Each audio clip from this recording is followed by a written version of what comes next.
तो हमारे साथ मौजूद है सुनील गुप्ता जी, जो कि को फाउंडर हैं और सीईओ हैं योटा इंफ्रास्ट्रक्चर के। हम समझने की कोशिश करेंगे कि क्या डेटा इंफ्रास्ट्रक्चर की इम्पोर्टेंस है आज के युग में भारत के संदर्भ में। उनसे जानने की कोशिश करेंगे कि क्यों डेटा प्रोटेक्शन लॉ का जल्द से जल्द आना ज़रूरी है। तो सुनील गुप्ता जी, बहुत बहुत स्वागत है आपका इस शो में। और हम आपसे समझना चाहेंगे कि क्यों इम्पॉर्टेंट है डेटा इंफ्रा और किस तरह का अब जो बदलता हुआ सिनेरियो आप देख रहे हैं, चाहे दुनिया भर की बात करें चाहे भारत की बात करें, क्यों अब डेटा इतना इम्पॉर्टेंट हो गया है और डेटा इंफ्रास्ट्रक्चर को एक ऑर्गेनाइज वे में, प्रोफेशनल वे में करना ज़रूरी हो गया है। देखिए, हम लोगों अपनी डे टू डे लाइफ अगर हम देखें, हम लोग इतने ज़्यादा आदी हो गए हैं डिजिटल लाइफ के। हर 2 मिनट के बाद हम अपना व्हाट्सएप चेक कर रहे हैं। हमें अपनी ट्रैवल बुक करनी है तो हम ट्रैवल पोर्टल पे जा रहे हैं। हम बैंक ब्रांच में जाना बंद हो गए हैं, एटीएम में जाना बंद हो गए हैं। अपने मोबाइल से कहीं पे भी किसी को पेमेंट कर सकते हैं। एक सब्जी वाला, रिक्शा वाला भी आजकल मोबाइल से पेमेंट ले लेता है। आप पूरे कोविड का देख लीजिए, हम घर पे अपनी सारी डिलीवरी करवा पाए। पूरा कंट्री, पूरा वर्ल्ड इतना अच्छा शायद ना चल पाता कोविड के टाइम में अगर हमारे पास डिजिटल हमारी लाइफ में ना होता, क्योंकि हम मोबाइल से सब ऑर्डर कर सकते थे। घर में टीवी में आपको नेटफ्लिक्स आ रहा था, यूट्यूब आ रहा था, आप एंटरटेन भी कर रहे थे। घर से बैठे हुए आपके जो घर में काम करने वाले लोग थे वो अपना बिजनेस पूरा चला पा रहे थे, क्योंकि उनके लैपटॉप में, मोबाइल में सारी एप्लीकेशंस आ रही थी। ये सब कैसे हो रहा था? ये सारी डिजिटल लाइफ है जो हमारी लाइफ में, पर्सनल में, प्रोफेशनल में, हर जगह पे आ गई है। आज के डेट में हम सोच नहीं सकते हैं 2 मिनट के लिए हमारे अगर ईमेल भी बंद हो जाए तो। जी बिल्कुल। और इसी तरह जैसे आप डेटा इंफ्रास्ट्रक्चर को हमें समझा रहे हैं, फाइनेंशियल टेक्नोलॉजी की बात हो रही है। बिल्कुल। तो अगर हम डेटा इंफ्रास्ट्रक्चर को समझाते हुए आप फाइनेंशियल टेक्नोलॉजी की बात करें कि क्यों वो उसके साथ अब फाइनेंशियल टेक्नोलॉजी में क्यों डेटा इंफ्रा की इंपॉर्टेंस बढ़ गई है, किस तरह के चैलेंजेस आपको आते हैं, डेटा इंफ्रास्ट्रक्चर कंपनी वो किस तरह के काम करती है, जो शायद आम लोगों को भी नहीं पता होगा कि किस तरह से डेटा को सुरक्षित रखा जा रहा है, मॉनिटर किया जा रहा है, संभाला जा रहा है। देखिए, ऐसा होता है कि जो भी ऐप आप यूज़ कर रहे हैं, जो चाहे वो लोन एप्लीकेशन हो या आपके बैंकिंग एप्लीकेशन हो या कोई भी एप्लीकेशन आप यूज़ कर रहे हैं, ब्रोकिंग एप्लीकेशन हो, वो एप्लीकेशन आप यूज़ कर रहे हैं एक मोबाइल डिवाइस से, अपने लैपटॉप से यूज़ कर रहे हैं। वहाँ पे आप यूज़ करते हैं वो जो आपका डाटा है, जो आप क्लिक करते हैं, कुछ डाटा आप भेजते हैं, कुछ डाटा आपको आता है। वो आपका जो मोबाइल का नेटवर्क है, आपका जो वायरलेस नेटवर्क है, जो आप 4G बोल देते हैं, जैसे एयरटेल, जियो, टाटा का, या अपने घर में ब्रॉडबैंड यूज़ कर रहे हैं तो फाइबर से जा रहा है। उस वायरलेस या ब्रॉडबैंड कनेक्शन से आपका डाटा कहीं पे, तो जिसको हम बोलते हैं क्लाउड में जा रहा है। कहाँ पे जा रहा है वो क्लाउड? एक्चुअली वो वाला आसमान वाला क्लाउड नहीं है, वो अल्टीमेटली एक फिजिकल बिल्डिंग में जा रहा है। उस बिल्डिंग को हम लोग डेटा सेंटर बोलते हैं। ये बहुत स्पेशलाइज्ड बिल्डिंग होती हैं, पूरी दुनिया में है। इंडिया में सालों से बन रही थी लेकिन इतना ज़्यादा ग्रो नहीं हो पाई थी, बट अभी पिछले 7-8 साल में इन इंफ्रास्ट्रक्चर को लोग समझने लगे हैं कि हमारी पूरी डिजिटल लाइफ में एक एक एप्लीकेशन जो हम यूज़ कर रहे हैं, हमारा एक एक डाटा कहाँ पे जाके स्टोर हो रहा है, कहाँ पे जाके प्रोसेस हो रहा है, कैसे हमें सब कुछ आ रहा है। ये सब कुछ इन डेटा सेंटर से आ रहा है। बहुत स्पेशल बिल्डिंग्स हैं ये बिल्डिंग्स। अगर मैं आपको सिंपल समझाऊं तो जो हमारी नॉर्मल बिल्डिंग्स होती हैं उनसे 5 गुना ज़्यादा स्ट्रांग होती हैं। कितने में बड़ा अर्थक्वेक आ जाए, कुछ भी हो जाए, इन बिल्डिंग को कुछ नहीं हो सकता है। एक सिंगल बिल्डिंग जो पूरी कॉलोनी की पावर होती है उससे ज़्यादा पावर कंज्यूम करते हैं, क्योंकि इन बिल्डिंग में लोग नहीं बैठते हैं। इन बिल्डिंग में इक्विपमेंट होते हैं, सर्वर होता है, स्टोरेज होता है, जहाँ पर आपकी वो डाटा एप्लीकेशन चल रही होती है, जहाँ से आपको डाटा आता है। तो आपको उसके तरह से बनाना पड़ता है इन बिल्डिंग का, क्योंकि इन बिल्डिंग्स में फिर आपका बैंक्स भी चल रहे हैं, इनमें आपके ब्रोकिंग एप्लीकेशन भी चल रहे हैं, बाकी फिनटेक एप्लीकेशन भी चल रही हैं, UIDA जैसा सेटअप चल रहा है वहाँ पे, आयुष जैसा सेटअप चल रहा है वहाँ पे आपका। जब इतना इंपॉर्टेंट बिजनेसेस उस बिल्डिंग में चलेंगे तो उस बिल्डिंग की physical security has to become so important. तो आप वहाँ पे एयरपोर्ट जैसे सिक्योरिटी लाते हैं। एक और एंगल आप समझिए, अगर मिलियंस ऑफ यूजर्स का डाटा सारा एक साथ उन एप्लीकेशन इस बिल्डिंग में आएगा यूज़ करने के लिए, डाटा को प्रोसेस और स्टोर करवाने के लिए, तो इस बिल्डिंग को आप इंटरनेट से कितना स्ट्रांगली कनेक्ट करेंगे, कितने ज़्यादा वॉल्यूम ऑफ इंटरनेट से कनेक्ट करेंगे, वो भी इंपॉर्टेंट बन जाता है। ये जो डाटा सेंटर बिल्डिंग्स हैं ये बहुत इंपॉर्टेंट हो गई हैं। सरकार जो इतना ज़्यादा डिजिटल लाइफ को प्रमोट कर रही है, क्योंकि उनको मालूम है अगर $5 ट्रिलियन इकोनॉमी हमें इंडिया की बनानी है, उसमें से $1 ट्रिलियन तो डिजिटल से ही आएगा। सरकार भी इस चीज़ को समझती है। तो जैसे सरकार एक तरफ बोलती है हम रोड्स बनाएंगे, रेलवेज बनाएंगे, एयरपोर्ट बनाएंगे, स्कूल्स बनाएंगे, हॉस्पिटल्स बनाएंगे, सरकार बोलती है डिजिटल इकोनॉमी के लिए आपको डेटा सेंटर भी बनाने पड़ेंगे। तो बहुत ज़्यादा स्टेट गवर्नमेंट्स भी बहुत प्रमोट कर रही हैं आज की डेट में, आपको लैंड देती हैं, आपको इंसेंटिव्स दे रहे हैं, सब्सिडीज़ दे रहे हैं। सेंट्रल गवर्नमेंट बहुत प्रमोट प्रमोट कर रही है, प्राइम मिनिस्टर खुद इन्वॉल्व हैं कि कंट्री में हमारे जैसे लोग आएँ और बड़े बड़े डेटा बनाएं ताकि हमारी डिजिटल लाइफ और ज़्यादा बढ़ सके। किस किस सेक्टर को केटर कर रहे हैं डेटा इंफ्रास्ट्रक्चर से जुड़ी कंपनियां? और जैसे कि आप मान लीजिए, आपने बैंकिंग सेक्टर की बात की, आपने और बहुत सारे सेक्टर ऐसे होंगे, क्या प्राइवेट फर्म्स है या सेक्टर वाइज अगर हम बात करें, या फिर गवर्नमेंट को भी आप इस तरह की सर्विसेज देते हैं? और क्या पूरे देश में अगर डेटा इंफ्रा की इकोनॉमी देखें तो किस तरफ जा रही है? देखिए, आईटी अभी एक सेक्टर का पार्ट नहीं रहा है। हमने अभी बैंकिंग की बात कर रहे हैं तो ऑफ कोर्स वी नो कि एक टाइम में बैंक्स बैंकिंग करने के लिए आप ब्रांचेज में जाते थे, लेकिन ब्रांचेज में भी आप फिजिकली जाते थे, मैनुअली जाते थे, लेकिन जो बैंक के एम्प्लॉयज़ हैं वो भी अपने कंप्यूटर पे काम करते थे और सेंट्रल सर्वर पे कनेक्ट करके आपकी बैंकिंग की ट्रांजैक्शन करते थे। तो बैक एंड पे आईटी वहाँ पे भी चल रही थी। बाद में उन्होंने उसी आईटी को आपको एटीएम में दे दिया कि आपको ब्रांच में ना जाना पड़े। अभी वो एटीएम भी खत्म हो गया, आपके मोबाइल में आ गया है। सो बैंकिंग सेक्टर में आपको नॉर्मल अपनी बैंक अकाउंट को एक्सेस करना है, मनी ट्रांसफ़र करना है, या फिर आप ब्रोकिंग एप्लीकेशन को यूज़ करना चाहते हैं बिकॉज आपको कोई शेयर परचेज करने हैं, या आप किसी लेंडिंग एप्लीकेशन को यूज़ करना चाहते हैं क्योंकि आपको कुछ लोन लेना है, या आपको इंश्योरेंस का प्रीमियम भरना है। वी ऑल नो आज की डेट में क्रिप्टो करेंसी चल रहा है, बिल्कुल फिनटेक स्पेस में इतना सेक्टर आ गया, उन सब चीज़ों में आपको आईटी चाहिए। तो नेचुरली ये सेक्टर तो बाय डिफ़ॉल्ट हमारा एक तरह से इस डेटा सेंटर को यूज़ करने का बहुत बड़ा सेक्टर बन जाता है।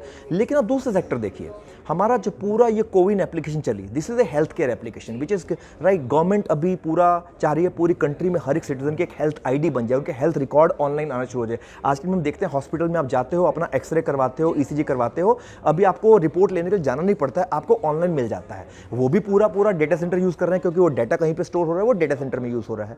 आप कोई और सेक्टर देखिए, एजुकेशन, पूरे कोविड के टाइम में स्कूल्स ने पूरा वेबएक्स पे, जूम पे, या और बहुत एजुकेशन एप्लीकेशन के थ्रू पूरा स्कूल में नर्सरी से लेके हायर एजुकेशन तक स्कूल उस पर चले हैं।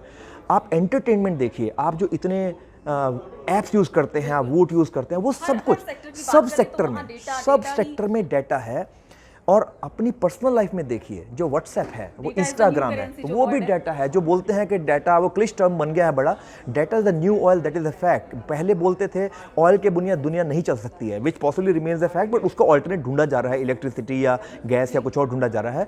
लेकिन डाटा एक ऐसी चीज़ है जिसके थ्रू आपकी पर्सनल लाइफ, प्रोफेशनल लाइफ सब कुछ कनेक्ट हो गई। डाटा के बिना आप कुछ नहीं कर सकते, सब कुछ डाटा में कन्वर्ट हो गया। तो आप सरकारी कंपनी को भी सर्विसेज देते हैं या सिर्फ प्राइवेट को भी देते हैं? बिल्कुल, क्योंकि जैसे हमने एग्जांपल लिए, एक तरफ पे हो गया कि प्राइवेट कंपनीज जैसे BFSI में बहुत स्टार्टअप्स हैं जो एक से एक एप्लीकेशन लेके आए हैं, ऐप्स लेके आए हैं जो हम अपनी पर्सनल लाइफ में यूज़ कर रहे हैं, प्राइवेट बैंक्स हैं। लेकिन आप देखिए पब्लिक सेक्टर में भी बैंक्स हैं, स्टेट बैंक ऑफ इंडिया है, सरकार भी, जैसे अभी आपको पूरा पासपोर्ट सेवा है, सरकार की पासपोर्ट सेवा है, लेकिन हम सब लोगों ने एक्सपीरियंस किया कितने ज़्यादा ऑटोमेटेड डिजिटाइज्ड हैं वो। सरकार अगेन कोविन एप्लीकेशन की बात करें, या सरकार ने UIDAI ने आधार स्कीम जो निकाली है, राइट, या जनधन अकाउंट खोले हैं सरकार ने, सरकार NPCI ने जो पूरा ये UPI का इंटरफेस लेकर आए पेमेंट के लिए, रुपे कार्ड निकाले हैं, ये सब सरकारी स्कीम्स हैं। तो जितना ज़्यादा डिजिटाइज्ड हम प्राइवेट सेक्टर में होते थे, अच्छी बात है, गर्व की बात है कंट्री के लिए कि पिछले 10 साल में सरकार शायद उतना ही या शायद उससे ज़्यादा डिजिटली इनेबल्ड है और बनने की कोशिश कर रही है, right. Jan Dhan account is a example of that. And जैसे हम डायरेक्ट बेनिफिट ट्रांसफ़र कर रहे हैं तो ये बेनिफिट सबको जा रहे हैं पूरे। मेरा आखिरी सवाल आपसे कि डेटा प्रोटेक्शन की बात आती है, हाँ चाहे आम लोगों की डेटा की बात हो, चाहे सरकारी डेटा हो, बिल्कुल, प्राइवेट कंपनी बिल्कुल, उनमें जो हैकर्स हैं वो सेंध लगाने की कोशिश में रहते हैं। आपके फोन को भी हैक कर लिया जाता है, बिल्कुल, लैपटॉप में आ जाता है, हमारे बहुत इंपॉर्टेंट सेंसिटिव डेटा है, उनकी भी प्रोटेक्शन की बात होती है। बिल्कुल। आपकी कंपनी एक डेटा सेंटर है, डेटा इंफ्रा खड़ा कर रही है आपकी, और इस तरह की कई जो इंफ्रास्ट्रक्चर कंपनीज होंगी डेटा इंफ्रास्ट्रक्चर में काम कर रही होंगी, तो डेटा प्रोटेक्शन लॉ की कितनी इंपॉर्टेंस है, और जो आम लोग हैं उनकी सेफ्टी, या प्राइवेट सेक्टर में जो कंपनीज हैं उनकी सेफ्टी को बनाए रखने के लिए इस डेटा इंफ्रा से जुड़ी कंपनियां वो किस तरह के चैलेंजेस महसूस करती हैं, और उसके लिए क्या वो मेजर्स लेती हैं उसकी सुरक्षा को बनाए रखने के लिए? बिल्कुल, आपने बहुत अच्छा सवाल पूछा। देखिए, डाटा सिक्योरिटी के बहुत सारे एंगल हैं। एक एंगल है रेगुलेटरी और एक एंगल है टेक्नोलॉजी। टेक्नोलॉजी वाइज एक बार आपका डाटा किसी सर्वर में पड़ा हुआ है, इंटरनेट से कनेक्ट है, तो आपके जो यूज़र्स हैं, जो एक्चुअली लीगल यूज़र्स हैं, जो यूज़ करना चाहते हैं, वो भी आएंगे। There will always be hackers who will come with a mal intent, who will try to let's say उसको गलत तरह से भी यूज़ करना चाहेंगे। तो हर तरह के यूज़र्स आएंगे। Internet is a public platform. तो उस टाइम में डाटा सेंटर और जो नेटवर्क ऑपरेटर हैं, जो आपको वो डाटा अवेलेबल करा रहे हैं, उन्होंने कितने अच्छे, पहली बात फिजिकली कितने सिक्योर हैं ताकि कोई उस डेंटर में अटैक ना कर सके। अगर उस डेंटर में इतने बड़े बड़े बैंक्स और एप्लीकेशन चल रहे हैं, उसके बाद cyber security point of view से उन्होंने कितनी अच्छी फायरवॉल लगाई हुई है, कितना ज़्यादा प्रिवेंटिव जो हम बोलते हैं कि वो अपने आप सामने से प्रिवेंटिव मॉनिटरिंग कितना कर रहे हैं कि कोई हैकिंग आए उससे पहले ही हम डिटेक्ट कर लें और उसको मिटिगेट कर दें। ऐसे सिक्योरिटी में बहुत सारे मीन्स होते हैं जो डाटा सेंटर से जो प्रोवाइड करते हैं, वो ये सारी सिक्योरिटी सर्विसेज भी प्रोवाइड करते हैं ताकि आपकी एप्लीकेशन पे केवल जो लीगल यूज़र्स हैं वही आएँ और जो हैकर्स हैं वो ना आएँ। और उसके लिए 24 घंटे उनको ना केवल टेक्नोलॉजी टूल्स यूज़ करने पड़ते हैं मॉनिटरिंग के लिए, सपोर्ट करने के लिए, बट उनको स्किल्ड यूज़र्स को रखना पड़ता है जो 24 घंटे 3 शिफ्ट में काम करके 24 घंटे मॉनिटर कर रहे होते हैं कि आपकी एप्लीकेशन परफेक्ट चल रही है और उसमें कोई हैकिंग अटेम्प्ट नहीं हो रही है। तो ये तो एक पार्ट हो गया, ये हो गया टेक्नोलॉजी पार्ट। टेक्नोलॉजी में एक और एंगल है। डेटा सेंटर प्रोवाइडर कुछ भी कर ले, कितना भी अच्छा सिक्योरिटी कर ले, लेकिन जिसने एप्लीकेशन बनाई हुई है, जो लेट्स से चाहे वो गवर्नमेंट की एप्लीकेशन है, प्राइवेट सेक्टर की है, उस एप्लीकेशन की कोड कितनी सिक्योर बनी हुई है, उस एप्लीकेशन में आपने सिक्योरिटी डाली है कि नहीं डाली है कि इलीगल यूजर ना आ सके, वो भी इंपॉर्टेंट बन जाता है। लेकिन ये दोनों एस्पेक्ट टेक्नोलॉजी एस्पेक्ट हैं। जो गवर्नमेंट कर रही है, जैसे आपने डेटा प्रोटेक्शन, जो आपने डेटा प्रोटेक्शन बिल की बात की, वो इसके ऊपर जाता है। वो ये बोलता है कि आपने technology protection, technology by security protection कर ली, ये तो गिवन है, ये तो हाइजीन है, तो करना ही है आपको। लेकिन उसके बाद भी जो एप्लीकेशन को चला रहे हैं, जो डाटा लोगों का कलेक्ट कर रहे हैं, चाहे वो क्रेडिट कार्ड कंपनीज हैं, चाहे वो फिनटेक की और कोई कंपनीज हैं, चाहे वो किसी और सेक्टर की कोई कंपनी है, वो यूज़र का डाटा, यूज़र वहाँ पे अपना बहुत सारा डेमोग्राफिकल डाटा देता है, क्या वो उस डाटा को प्रॉपरली यूज़ कर रहे हैं, क्या वो यूज़र की कंसेंट ले रहे हैं, उस डाटा को यूज़ करने से पहले, उस डाटा को किसी और को शेयर करने से पहले कंसेंट ले रहे हैं कि नहीं कर रहे हैं, ये एस्पेक्ट गवर्नमेंट डील करना चाहती है। और उसी के लिए डेटा प्रोटेक्शन बिल बना है। गवर्नमेंट ने उस बिल में बहुत सारी चीज़ें लिखी हैं। डेटा प्रोटेक्शन अथॉरिटी बनाई है जो डिसाइड करेगा, जिसके ऑफिसेज होंगे ऑल ओवर इंडिया।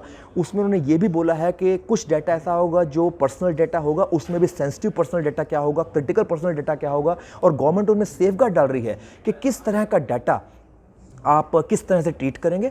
उसमें एक एंगल आ गया जिसका डेटा सेंटर से कनेक्शन बन जाता है, क्योंकि गवर्नमेंट ये समझती है कि अगर हमें उस पूरे डाटा को रियली प्रोटेक्ट करना है और उसके ऊपर लॉ ऑफ द लैंड को एनफोर्स करना है, तो उस डाटा के लिए फिजिकली इंडिया के शोर में रहना ज़रूरी है। वो डाटा अगर इंडिया के बाहर किसी डेंटर में होस्ट कर रहा है तो गवर्नमेंट इफेक्टिवली उस पर law of the land apply नहीं कर सकता, और इसीलिए उसका जो कॉरोलरी है, उसका जो कनेक्टेड पार्ट आ जाता है डेटा प्रोटेक्शन बिल का, जो गवर्नमेंट का बिगर पर्पस है उसको करने के लिए, लेकिन उसका टेक्नोलॉजी इफेक्ट ये आ जाता है कि आपको पूरे इंडियन यूजर्स के डाटा को इंडिया के डेटा सेंटर में होस्ट करना पड़ेगा। इन एनी केस उससे एक और प्रॉब्लम सॉल्व होगी कि जितना डाटा इंडिया में होस्ट होगा तो यूजर्स के लिए वो डाटा फास्ट उनके मोबाइल पे आएगा, तो उनका एक्सपीरियंस भी अच्छा होगा। बट मोर देन दैट, वो जो गवर्नमेंट का स्ट्रेटेजिक इंटेंट है वो उसको सेटिस्फाई करता है कि सारा डाटा इंडिया में ही रहेगा इंडियन यूजर्स का, जो आज की डेट में काफ़ी हद तक है। लेकिन बहुत सारा सोशल मीडिया जो हम सब यूज़ करते हैं वो अभी भी इंडिया में होस्टेड नहीं है, और गवर्नमेंट का इस डाटा प्रोटेक्शन बिल को लाके उस डाटा को भी इंडिया में लाके इंडिया में स्टोर करवाना, इंडिया में प्रोसेस करने का क्लियरली ऑब्जेक्टिव है। जल्द से जल्द डेटा प्रोटेक्शन बिल आए, कानून बने, बिल्कुल और वो इम्प्लीमेंट हो। तो बहुत बहुत शुक्रिया सुनील गुप्ता जी हमसे बात करने के लिए, और आपने विस्तार से जिस तरह बताया कि किस तरह से डेटा इंफ्रास्ट्रक्चर की इंपॉर्टेंस है आपकी प्रेजेंट सिनेरियो की अगर हम बात करें उसमें, क्यों हमें और ज़्यादा से ज़्यादा सेक्टर जो है वो डेटा सेंटर्स की सर्विसेज ले रहे हैं, डेटा जो इंफ्रास्ट्रक्चर है अब वो उसकी मार्केट जो है बढ़ती जा रही है, उसकी इंपॉर्टेंस बढ़ती जा रही है, ग्लोबली नहीं, भारत में ही नहीं, हर इंसान जो अब इस्तेमाल कर रहा है वो एक डेटा क्रिएट कर रहा है, और उसको सुरक्षित रखना बहुत ज़रूरी है कंपनीज़ के लिए, चाहे हम गवर्नमेंट सेक्टर की बात करें, चाहे प्राइवेट सेक्टर की बात करें, चाहे लोगों के अपने पर्सनल डेटा की बात करें। तो बहुत बहुत शुक्रिया इस चर्चा को में शामिल होने के लिए और हमें बताने के लिए कि डेटा की अब इंपॉर्टेंस कितनी बढ़ती जा रही है, उसको सुरक्षित रखना भी उतना ही ज़रूरी है जितना कि डेटा को क्रिएट करना। तो बहुत बहुत शुक्रिया इस चर्चा का हिस्सा बनने के लिए और विस्तार से सभी पहलुओं पर जानकारी देने के लिए। शुक्रिया। थैंक यू जी, शुक्रिया, थैंक यू।